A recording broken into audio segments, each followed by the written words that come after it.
रहीम अस्सलामु अलैकुम नाजरीन, बाबा गुरु नानक कौन थे? गुरु नानक कहां पैदा हुए? क्या बाबा गुरु नानक मुसलमान थे?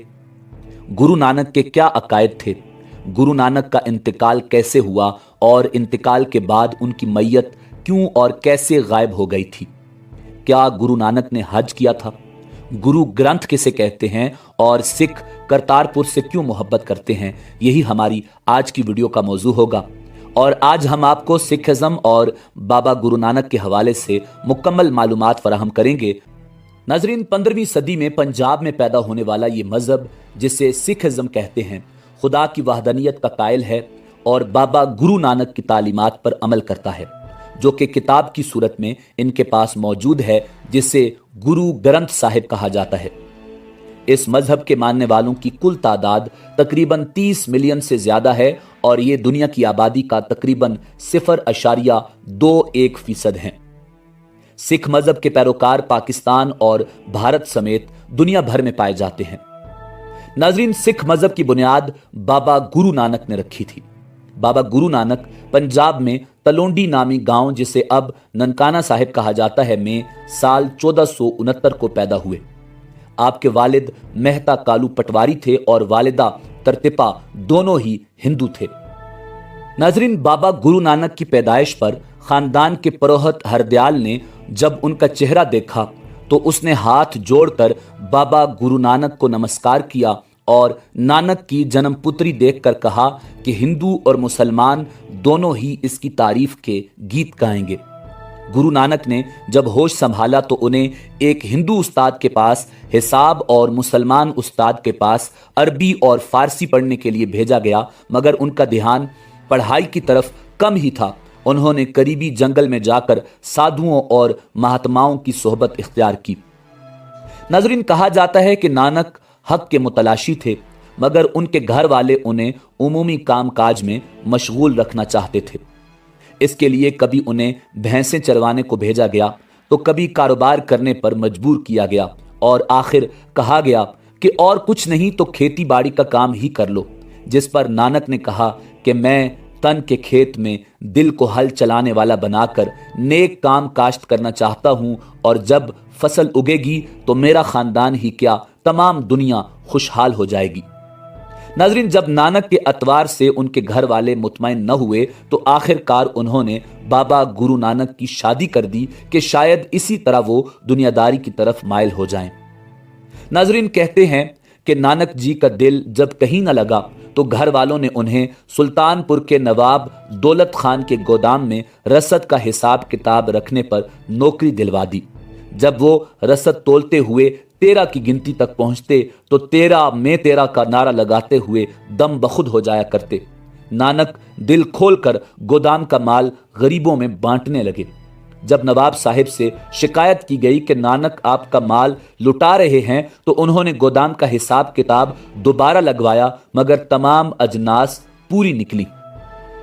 नाजरीन, कहा जाता है कि एक दिन नानक करीबी नदी में नहाने निकले और 3 दिन तक नदी के अंदर गायब रहे। कहा जाता है कि यही नानक को खुदा का विसाल हुआ और खुदा ने उन्हें एक प्याला अनायत किया और कहा कि इसे खुद भी पियो और दुनिया को भी पिलाओ। जो तुम्हारा नाम लेगा उसका शऊर बेदार हो जाएगा। जब वो नदी से निकले तो उनके लबों पर एक अनोखा नारा था, ना कोई हिंदू ना कोई मुसलमान। शहर में एक हंगामा बर्पा हो गया कि ये कौन है जो मुसलमानों की हुकूमत में और हिंदुओं के शहर में दोनों की तौहीन कर रहा है।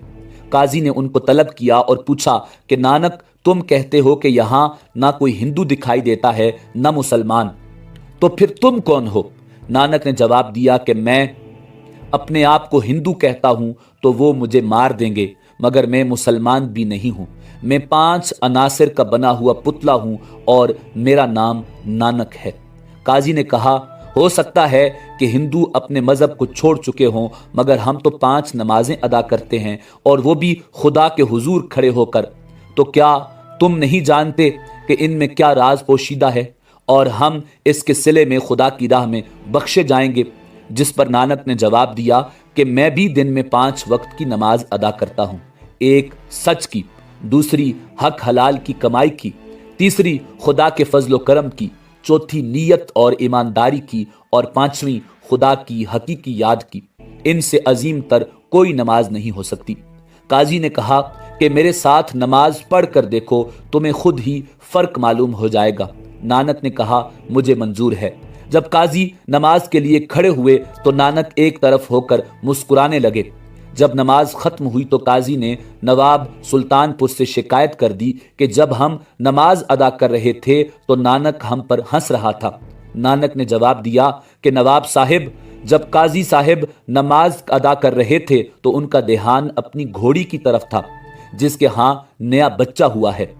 जब काजी साहिब को अंदेशा था कि घोड़ी का बच्चा कहीं कुएं में न गिर जाए तो वो नमाज के लिए खड़े हो गए। ये कहकर नानक जी वहां से चल दिए। नवाब साहिब ने बहुत कहा कि मुलाजमत जारी रखें, मगर नानक ने कहा कि वो अब उसके यहाँ मुलाजमत नहीं करेंगे, बल्कि वो उसके यहाँ मुलाजमत करेंगे जिसके यहाँ तमाम कायनात हाथ बांधे खड़ी है। ये कहकर बाबा गुरु नानक ने मर्दाना को, जो वहां उनका मुरीद हुआ था और रुबाब बजाया करता था, साथ लिया और जंगल की तरफ चल पड़े। नानक जी जंगलों आबादियों में घूमते रहे।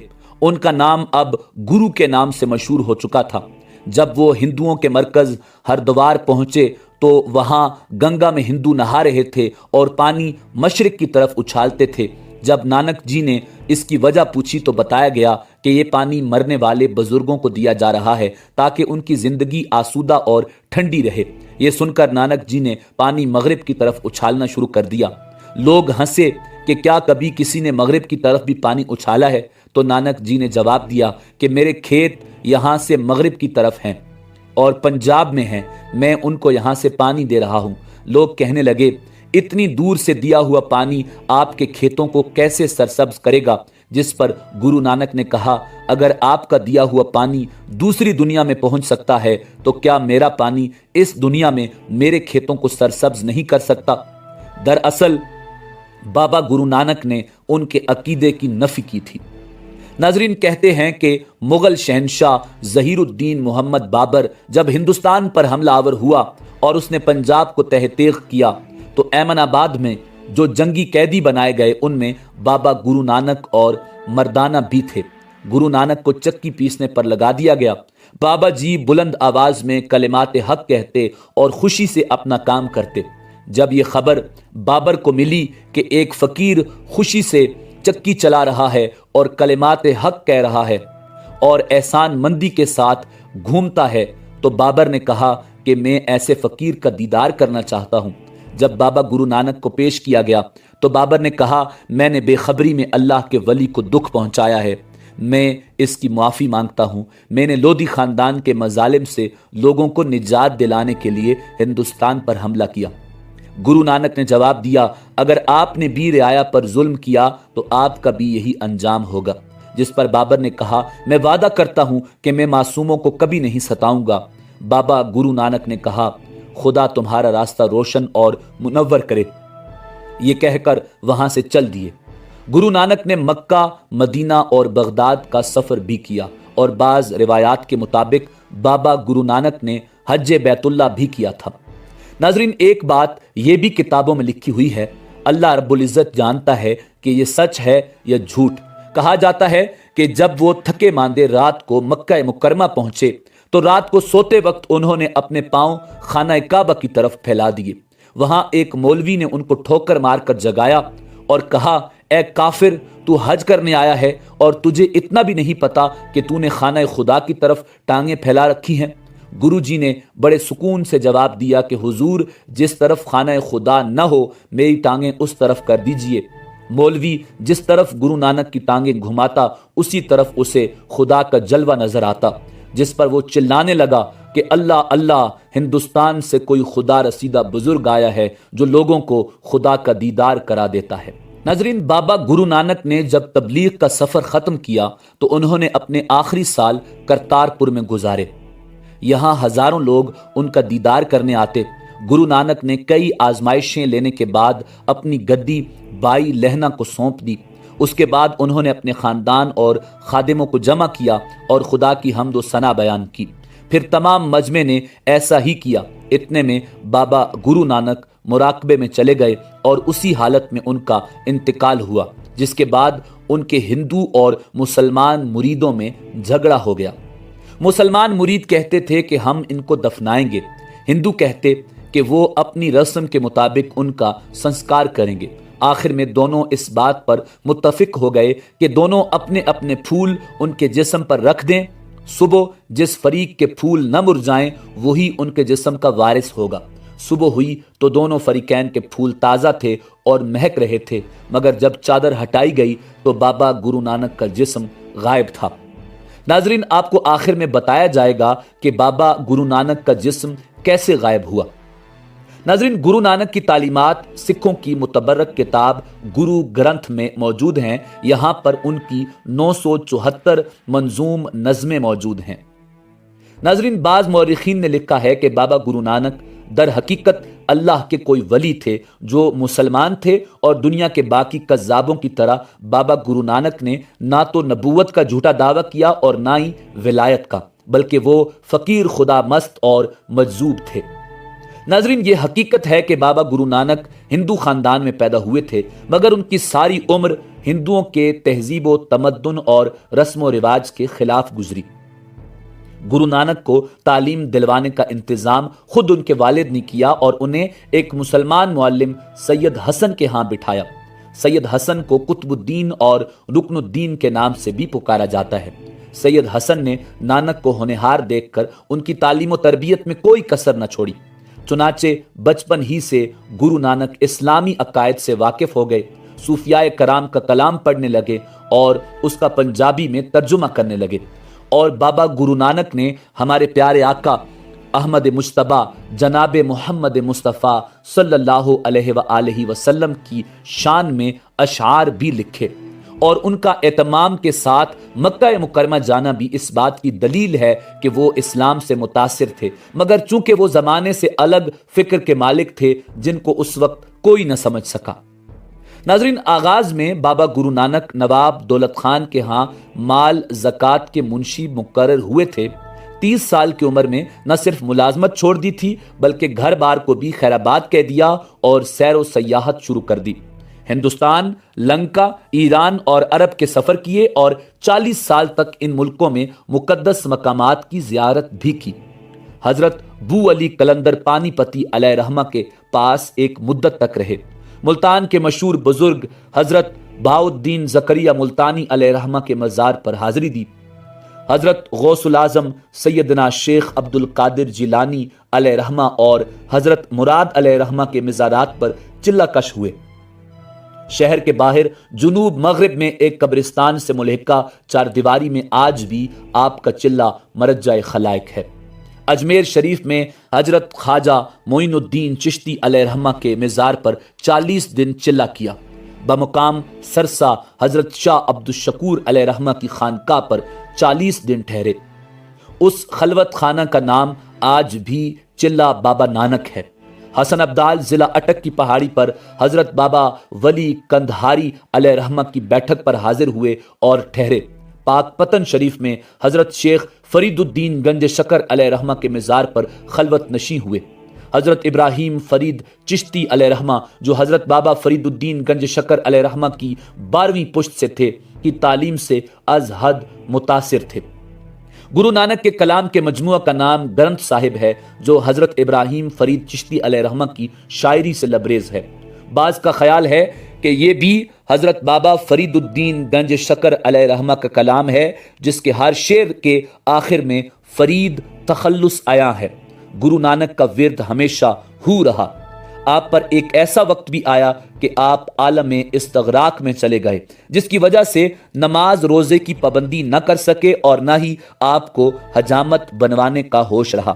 چنانچہ آپ کے پیروکاروں نے بھی نماز روزہ کی پابندی کو ضروری نہ سمجھا اور حجامت کو بھی بالکل ترک کر دیا۔ چنانچہ یہاں سے ہی ہندوؤں کے الگ تھلگ ایک نئے فرقے سکھوں کی بنیاد پڑی۔ ناظرین، سکھ حضرات یہ تسلیم کرتے ہیں کہ بابا گرو نانک حج بیت اللہ کے لیے مکہ مکرمہ بھی گئے تھے۔ بعد ازاں بغداد شریف حضرت غوث العظم شیخ عبد القادر جیلانی علیہ رحمہ کی بارگاہ میں بھی حاضری دی۔ بغداد شریف سے آپ کو ایک چوغا ملا تھا جس پر کلمہ طیبہ، قرآنی آیات، سورہ فاتحہ، سورہ اخلاص، سورہ نصر، آیت الکرسی اور اسماء الحسنہ درج ہیں۔ یہ چولا ڈیرہ بابا نانک ضلع گرداسپور میں آج بھی موجود ہے۔ بابا گرو نانک نے اپنی زندگی کے آخری حصے میں دریائے راوی کے کنارے کرتارپور کا ایک قصبہ آباد کیا جو آج کل تحصیل شکر گڑھ میں دربار صاحب کے نام سے مشہور ہے، اور اپنے گھر کے متصل ایک مسجد تعمیر کروائی اور اس میں نماز پڑھانے کے لیے ایک امام بھی مقرر کیا تھا۔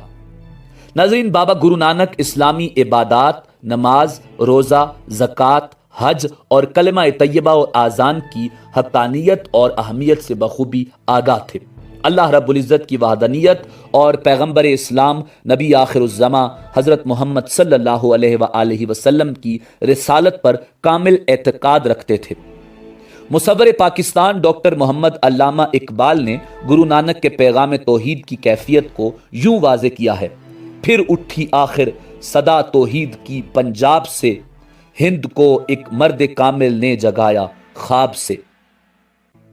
ناظرین، افسوس کہ سکھ حضرات بناوٹی رسموں، شرکیہ افعال اور غلط فہمیوں میں پڑھ کر صراط مستقیم سے بہت دور جا پڑے ہیں، جس کی طرف بابا گرو نانک نے رہنمائی کی تھی اور جس پر آپ کی تعلیمات ہیں۔ یہ حقیقت بھی نہایت دلچسپ اور ایمان افروز ہے کہ بابا گرو نانک نے ایک کلیہ کے تحت حروف ابجد سے یہ ثابت کیا تھا کہ کائنات کی ہر چیز جناب حضرت محمد صلی اللہ علیہ وآلہ وسلم کے نور سے منور ہے۔ ناظرین، بابا گرو نانک کی میت غائب کیسے ہوئی تھی؟ اس حوالے سے مورخین نے لکھا ہے کہ رات کو کچھ مسلمانوں نے بابا گرو نانک کی میت کو اٹھایا اور چپکے سے نماز جنازہ ادا کر کے کسی نامعلوم مقام پر آپ کو دفن کر دیا۔ ناظرین، اسی امید کے ساتھ اجازت دیجیے کہ آپ کو ہماری ویڈیو پسند آئی ہوگی۔ ملتے ہیں بہت جلد ایک نئی تاریخی، تحقیقی اور معلوماتی ویڈیو کے ساتھ۔